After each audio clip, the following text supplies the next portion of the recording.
बे समाव आं दायो दङ उदालगुरि जिल्लानि रौता दखरानि सिङाव थानाय झारगाव गामियाव आरो बे झारगाव गामिनिनो देबरन्जन बर'नि नखराव थांनाय 2018 आरो 2019 मायथाइयाव खुंजानाय APSC आनजादावहा उथ्रिसारनो हानाय निजिरा बर' बिथांनि नखराव दंफायो।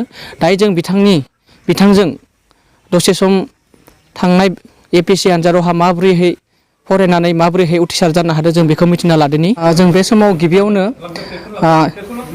APSC आनजाद उथ्रिसारनो हानाय निजिरा बर' बिथांनिसिम जों थोंजोङै सोंनो सानदों नोंथाङा जे थांनाय 2018 आरो 19 मायथाइनि APSC आनजादाव उथ्रिसारनो हाबाय दा माबोरैहाय उथ्रिसारखो दा बेनि गेजेरजों आरो मा फोरमायनो सानो?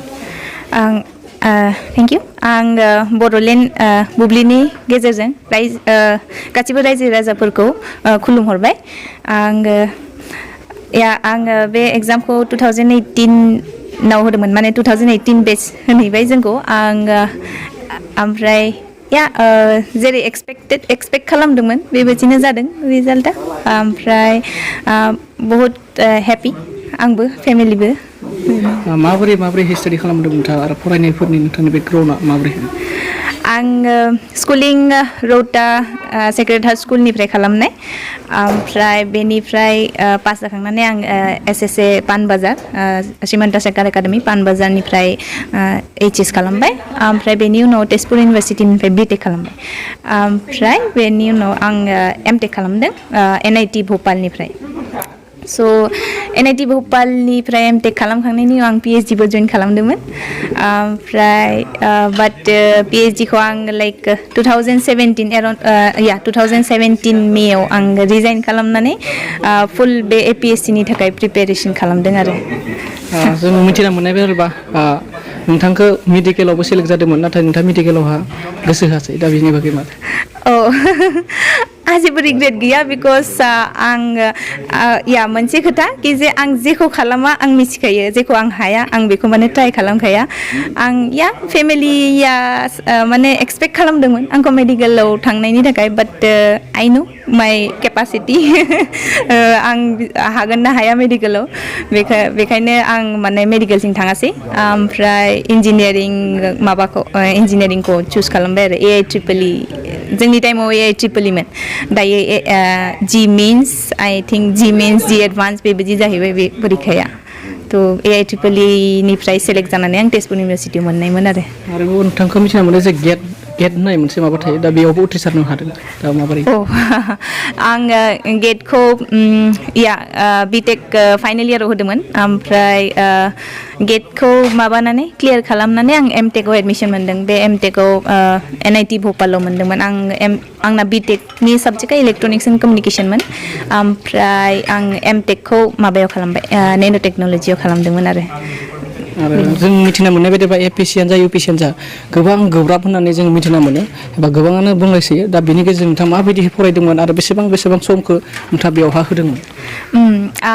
आंबो सानोमोन फरायनायनि आगोलाव कि जे बहुत गोब्राब जागोन खारन जेरै आं एज आइ टल्ड इउ लाइक आंना बेकग्राउन्डआ बेलेग लाइक साइन्स फरायदोंमोन इन्जिनियारिं फरायदोंमोन ओमफ्राय थिं APSCयाव जाबाय आं हिस्ट्रि इक'नमिक्सनिफ्राय लानानै जिअ'ग्राफिनिफ्राय लानानै बेबायदि स' स्टार्ट खालामनायनि सिगाङाव आं माने PhDयाव दंमोनथ' होनबा आं सानदोंमोन बे टाइमाव साननाय स्टार्ट जादों आरो लाइक मा खालामनाया बेस्ट जागोन लाइक आंना आगोलनिफ्रायनो दंखायोमोन कि जे आं जिखि साख्रि मावा जाथे कि लाइक प्रफेसरानो जा मायानो जा लाइक आइ विल डु सामथिं फर माइ पिपल ससाइटिनि थाखाय जोंनि बर' हारिनि थाखाय स' आं होनबा PhDयाव सानबाय लाइक अके PhD खालामगोन गुड बाट माने आं बोरै खालामहैनो हागोन माने ससाइटिनि थाखाय बोरै मा खालामनो हैनो हागोन स' बेबायदियावनो आं आंनि लोगोफोरबो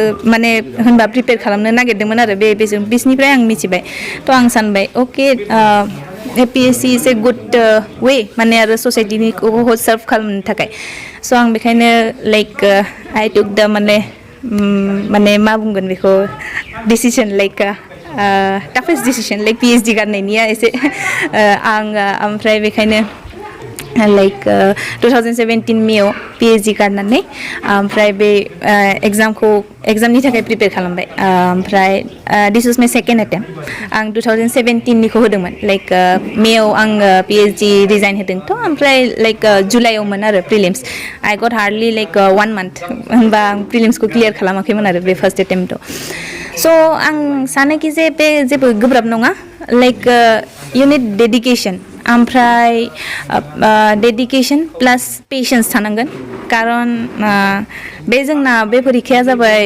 2018 बेच जोंना लाइक 2018 डिसेम्बराव स्टार्ट जादोंमोन ओमफ्राय like as I have told like 2017 निफ्राय प्रिपेयार खालामनानै 2020 सिम माने नेबाय थानाया like you need you know like डिटारमिनेसन बहुत थानांगौ आं बेबायदि नङा कि जे पुरा आं लाइक आई वाज मा बुंगोन बेखौ अलवेज डिटारमिनेटेड लाइक मोटिवेटेड डिमोटिवेटबो जायो गेजेर गेजेर हा कारन आंना PhD याव आं UGC निफ्राय स्कलारशिपबो मोननायमोन स' आफ्टर PhD गारनायनिफ्राय माने लाइक I was like जेबो जब आं माबा खालामाखै लाइक टटेलि फुल 3 years आं बेखौनो प्रिपेयार खालामदों स' बिसोरखौ साननानै एसे मालाबा डिमोटिवेट जायो बेबायदि जायोमोन बाट येस खिन्थु आंनि पेरेन्ट्स फ्रेन्ड्स बिसोर अलवेज दे किप मोटिवेटिं मी स' बेबायदिनो आरो आं बेखौनो होनगोन कि जे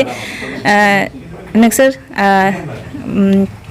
मा होनगोन बेखौ जे नेक्स्ट माने प्रिपेयार खालामगासिनो दं बा एग्जामनि थाखाय माबा फरायनो नागिरगासिनो दं दा नेक्स्ट आई वुड साजेस्ट कि जे नोंसोर फरायलांबाय था जेबो माने मा बुङो बेखौ डिमोटिवेटेडथ' जाखागोन बे गेजेर गेजेर जाखायो जेबो माबा नङा बेयो जेबो गिदिर इस्यु नङा स' केरि अन बाट माने गेजेरावनो गारनाङा माने ओमफ्राय लाइक सिलेबासा बुरजा चेन्ज जाबाय बुरजा जाबाय गिदिर जाबाय माबा जाबाय बेफोरखौ साननाङा मोनसे टपिकखौ क्लियार खालामलांबानो जाबाय थ' माने साक्सेस विल फल' इउ दा नोंथांनि बेबायदि जाफुंसारावहा सोरनिबा हेफाजाब दं नामा आरो बिथांमोननिसिम मा फोरमायनो सानदों औ आंनि लाइक माबाना पेरेन्ट्स आं फार्स्ट अफ अल आंनि आबौखौ होनो नागिरगोन आं क्रेडिटखौ बिकज आबौजों थानानै देरनाय ओमफ्राय आबौआ आंना ससियेल एक्टिभिस्टमोन स' बेसेबां मान सनमान मोनो आबौआ आं नुदों थ' बेखायनो आं बे टाइमनिफ्रायनो आं सानो लाइक ससाइटिनि थाखाय हारिनि थाखाय माबा खालामनांगौ होनबासो माने लाइक मा होनगोन आं ससाइटिनि सिनायजानाय बेथ' सिनायजानाय ओरैनोबाबो सिनायजाखागोन नों जिखि मावा जाहाथे मोजां खामानि मावबानो जाखाजायो थ' या आबौ सासे आबौ स' येस माइ इन्सपिरेसन इज माइ ग्रेन्डफादार आबौ ओमफ्राय माइ पेरेन्टस आंनि मा बाबा ओमफ्राय आंनि फ्रेन्ड्सबो दं बिसोरबो बहुत मटिभेट खालामबाय थायो इन्सपायार खालामबाय थायो आरो बे समावहा जोंनि बर'फोरनि गेजेरावनो गोबां बेबायदि APSC होगोन होननानै आसा खालामनानै थियारि जागासिनो दं नाजागासिनो दं दा बिथांमोननि बागै नोंथाङा मा इन्सपिरेसन होनो सानो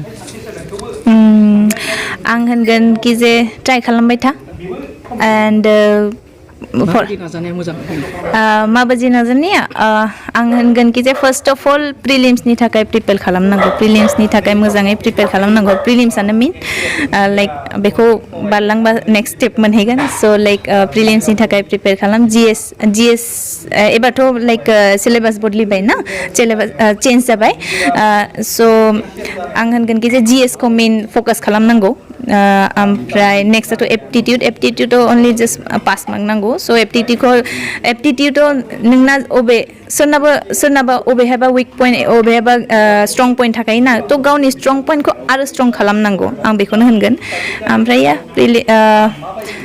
फरायलांबाय थाबानो जाबाय ओमफ्राय बेनो आरो नोंथाङा बेबायदि उथ्रिसारनायावहा गोजोननाय दङ ना औ बहुद दं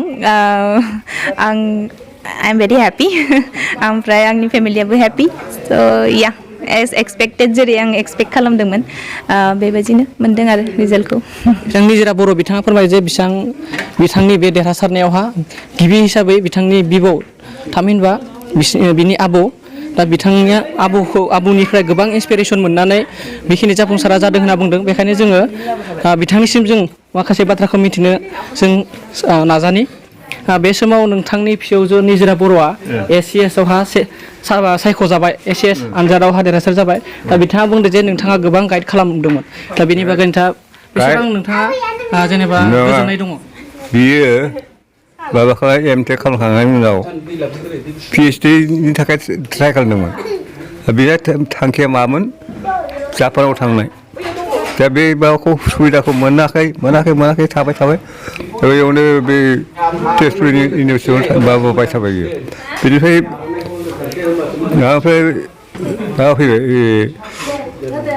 चेन्नाइ इउनिभारसिटिनि माबा सासे मानसिया प्रफेसार फैनानै बेखौ होनबाय जे जों हरगोन बोसोरसे जोंनियाव माबा मावनांगोन नों, खामानि मावनांगोन नों।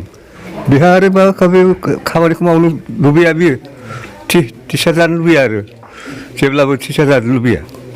बेनिफ्राय मास मोनसे थाना फैफिननानै होनबाय आङो, नोङो बेफोरखौ बाद दोननो, साख्रि मावनानैबो नों माबा लानोब्ला सुबिदाबो खालामना लानो हायोब्ला नों माबाखौ PhD खौ लानो हागोन होननानै बुंबाय आं। बुंनायाव बेहा गोसोआ बे माबाबाय, मास मोनसेनि उनाव फैफिननानै आं नों होननायखौ मावनोसैलै होनना बुंबाय आंखौ। नोंथ' माबाबो खालामो UPSC आवबो माबा खालामनांगौ, कन्टेस्ट खालामनांगौ नोङो।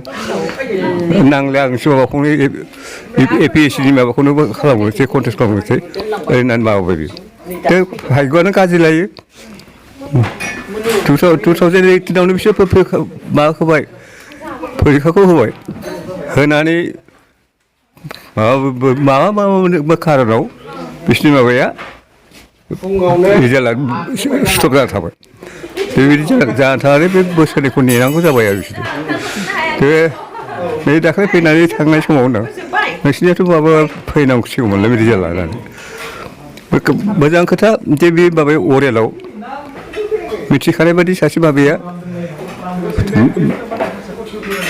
अफिसारा बे गासैबो माबा उदालगुरि खोथाखौ मिथिजोबगौ आरो। बेखौ सोंनायाव बिदि फैबाय, आं उदालगुरिनि मानसि होननानै, उदालगुरि लेखानि मानसि आं होननानै। बेनिफ्राय नोंहा माबायाव सोर दङ? आंनो माबा खिथाबाय, आंहा आबौ दं ओरैबायदि होननानै। बेबायदिनो मोजां जाबाय आरो। बे होनदों अबयस्से जे नों एसे मोजां मार्क लानानै मानो बेबायदि ज'आव थाङो, नोंथ' बहुद सिगाङावनो हागौमोन ओरैनो बुंदोंमोन आरो।